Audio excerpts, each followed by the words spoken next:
What's up YouTube? Welcome back to the channel. Today guys, we're going to go over what is the best year 6.0 Powerstroke to purchase, and we're starting right now. But first, if you haven't already guys, please hit that subscribe button, give this video a big thumbs up, and drop those comments down below. What has been your experience with 6.0 Powerstroke, good, bad, or otherwise, and what do you guys think of this video? Drop those comments down below. I see this all the time on the forums. People are asking, what is the best year 6.0 Powerstroke? I see a whole list of just blatantly incorrect answers that shouldn't be on there. So I wanted to make this video to kind of help get rid of some of the myths out there of what's wrong and actually talk some facts about the 6.0 Powerstroke that some of you guys may not know. So basically there are the early 6 liters and the late 6 liter Powerstrokes.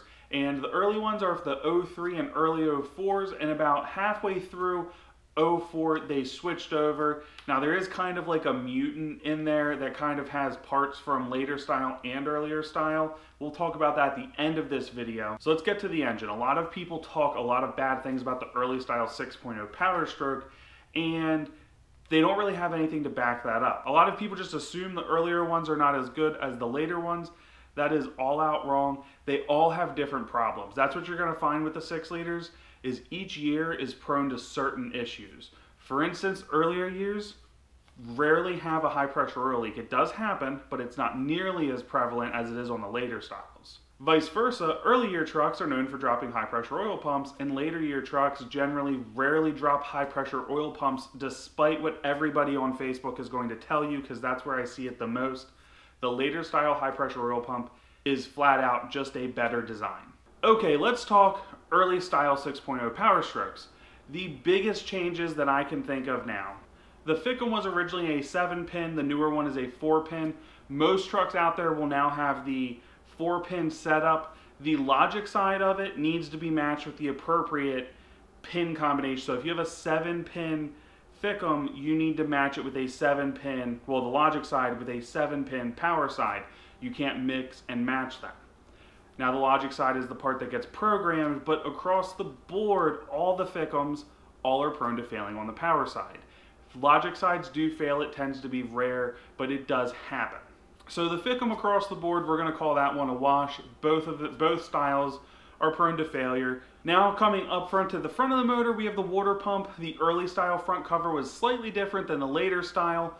Don't quote me on the exact size, but I believe the water pump went from a 90mm one in the early style to a 100mm in the later style trucks.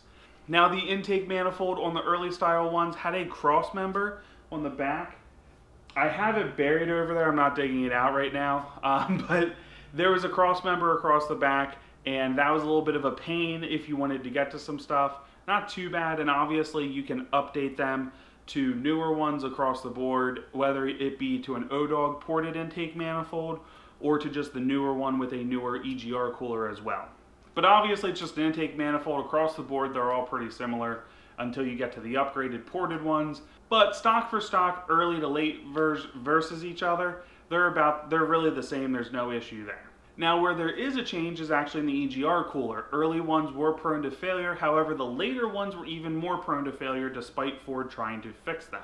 Now obviously if you're not somebody that's willing to delete your truck, Bulletproof Diesel is an excellent source to go for a upgraded EGR cooler that you won't have issues with. There's also other ones now on the market that have fixed them as well. But again guys, across the board they are both prone to failure one way or another. High pressure oil pumps, I briefly talked about that. Again, later style, much more reliable than the earlier style. Now, earlier styles have come a long way with some upgraded housings, either if you get the high pressure oil pump from Adrenaline, or the Adrenaline series high pressure oil pump from Diesel Site, or there's also the stage 1 and 2 pumps from CNC Fabrication that I've had great luck with thus far, and he really explained a lot to me about the fact that the manufacturer actually has an upgraded housing that it fixes the initial issues that they had with the design in the first place. Next in the high pressure oil system, there's the branch tubes. I believe they are slightly different from each year, but that's kind of null and void. There's no upgrade from one or the other. But when you come that out to your standpipes, your oil tube, I do believe Ford calls it a fuel rail. And if you have a later style, you also have dummy plug-in. So the early style oil rails were just a straight log style that sit in there. Basically you have a standpipe, then you have a braided hose, and then it pops into the oil rail, and that's your whole setup, which feeds the injectors from there. On the newer style ones, you have, they call it a wavy style. Basically it's that same log, but there's basically semicircles across the whole top of it. What that allowed the system to do is have a slightly smoother idle than the earlier trucks, and it also is able to help maintain some ICP as well. Now this is one reason I believe that I like the later style design more than I do the early style. This is actually one of the few reasons I like the later ones than the earlier ones. Since we're on the high pressure oil system now, and we've kind of really gone over pretty much all of it, we're going to talk about where the failures happen here. So, later style pumps, not the pump itself, the system, more prone to high pressure oil leaks. Dummy plugs are prone to it, standpipes are prone to it. There's a snap to connect fitting on the back of the high pressure oil pump itself that is prone to it. These are three very common areas for leaks. Now, there are upgraded parts that have like a nylon reinforcement around the O-ring, and they seem to be working very, very well. However, unless you know for a fact it's been done with quality parts, you should do it to your truck. Without fail, I recommend it. If you are uncertain of it in any way, upgrade to the newest style. Also with your high pressure oil pump, the snap to connect fitting, I highly recommend that if you are uncertain of if it's a newer one or not. If they've put a new Ford pump on recently, it'll come with it. However, you might want to double check and make sure it was installed correctly. Anthony over at Super Duty Service does a lot of videos. He does a lot of videos showing that people install this incorrectly and causes a leak all the time left and right. I do want to say I do not represent Super Duty Service in any way, shape, or form. He's just a channel I watch. He does a lot of great information out there and has a ton of happy customers. Really cool channel. Check him out. Now again, the late style pump is also a very reliable pump, so there is that. So it's not all negative. The later style pump is a more reliable overall design than the early style pump. And don't worry, the early style pump did have its issues as well. Well, the system, I should say. However, just less common. And really what it is, so you have the pump that sits in there and a J tube that works off that. There's also a little tree with an O-ring that pops into the not front cover, high pressure oil cover, which then shows your IPR and helps actuate, well, the IPR actuates in there. But that is also part of that system. Well, that O-ring has failed. In fact, on my truck, that is what was causing a leak. I had lifted the high pressure oil pump cover to get access to the IPR valve because of my O-dog intake was in the way to get it out. And what happened to me is I then didn't set it down completely and messed up the O-ring. Also, the J-tube on top of that can rub on the cover. They did have an updated cover that has a relief cut into the in the casting itself to hopefully prevent that from happening. I actually have one over there. I am planning on putting that on my truck. However, my truck has the original style cover and I have no issues that I'm aware of. But when I tear it down this year, I am going to replace the J-tube with a brand new Ford one that I have sitting over there.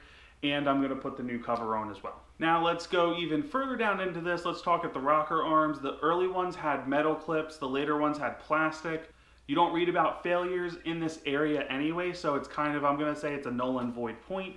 No real win one way or another. I don't know if you can get new metal clips anymore. I believe you can only get the plastic ones. I could be wrong. So if you guys know for a fact you can still get metal ones, drop those down in the comments below.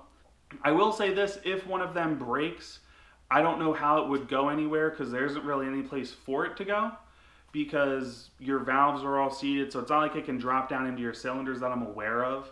I could be wrong, but I don't see where they could go anyway. Now, this one is probably one of the single most irritating ones to me, and that is dowel pin size. People talk, there's two different dowel pins. Basically, they're to help place the head on there, and there's an 18 millimeter and a 20 millimeter one. And the 20 millimeter one was actually in preparation for as they were getting 6.4, the 6.4 ready for production. They switched over the block. The 6.0 and 6.4 are the exact same block, just machined slightly differently. A ton of people boast that the 20 millimeter ones are better, and that is flat out wrong. It's not like you're using a bigger bolt to secure the head down or anything like that.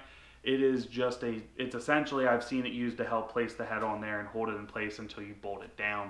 But yeah, it doesn't matter. The dowel pin, there's no difference there. 6 liters are prone to head gasket failure.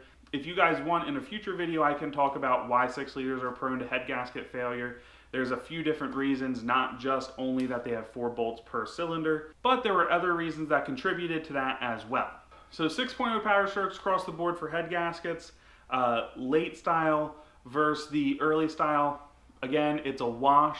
If you guys are seeing a pattern occurring, most of the differences are a wash. There's pros and cons to each one. And yes, I know many of you guys are gonna think I'm biased because I have an early one. However, if you guys caught it, I openly admitted that I like the later style oil rails and actually wish I had them in this truck. As for cylinder heads themselves, all years are known for cracking. It's because when you harden the iron that they're made out of, which is what Ford did to give a good wear characteristic to the valve seat itself, you make it prone to cracking. It becomes brittle. That's why 6 liters crack heads all the time. It's a common. Again, I will say that one shop I spoke with, he said he actually typically sees them in later style trucks, more so than earlier. And another shop said they saw it more in earlier style trucks than later. So last we're going to talk about the transmission. We're not going to go into specifics because I don't know all the changes that happened in the transmission from early to late. However, there are some upgraded parts in the later style trucks, in the transmission that is, and from my understanding is there's no drawbacks from it. However, you can build an early style transmission to be every bit as reliable as a later one. So again, not a real point I see.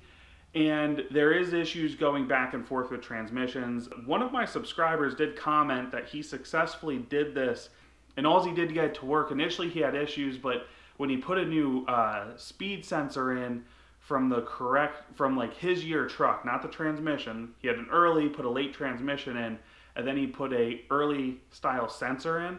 Now, I don't know if there's any changing or not, but he said he hasn't had issues. He's been running it for about 20 to 30,000 miles. However, you can look that up. There are issues going with switching the transmissions from a late style to an early, so I don't recommend it.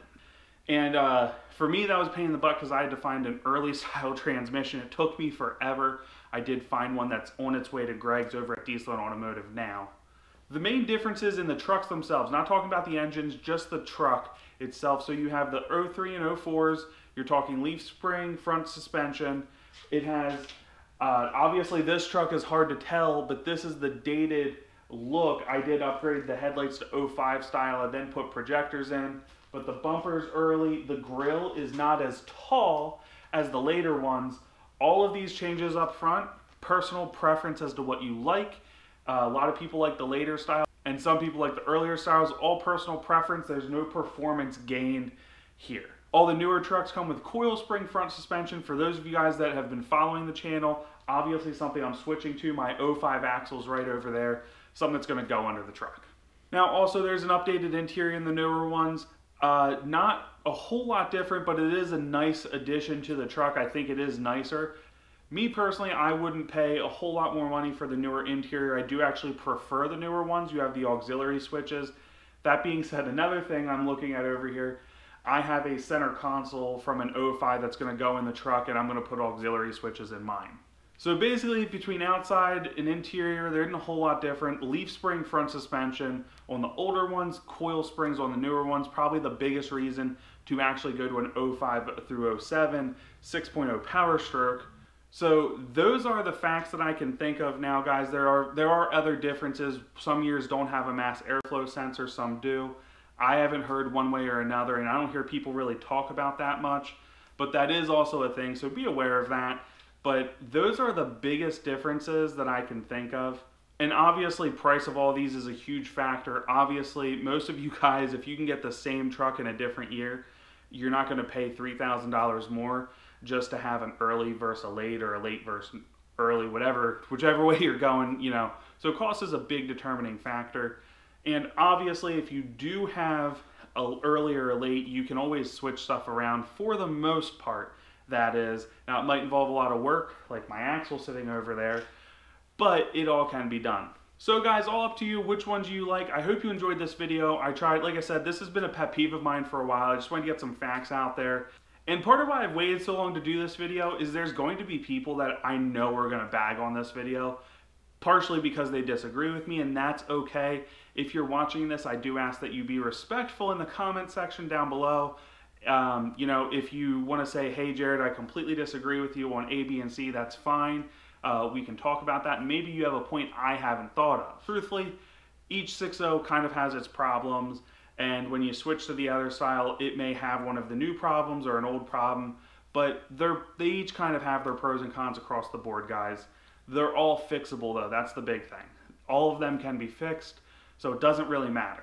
If anybody wants my opinion, truthfully, what I would do is I would buy whatever's most affordable. If money was no option, though, I want to say I would buy a late style truck, mainly because of the upgraded oil rails and the coilover front suspension I'm a fan of, which is why it's going on my truck in the future. Plus, I like the upgraded interior a little bit. Yes, it's not a huge change, but it is a change, and I do think it looks pretty cool. So that's my personal opinion, and again, that's coming from the guy with the older style truck. Anyway, YouTube, if you guys enjoyed this content and you haven't already, please hit that subscribe button. Give this video a big thumbs up. And as always, guys, drop those comments down below, and I will talk to you guys in the next upload.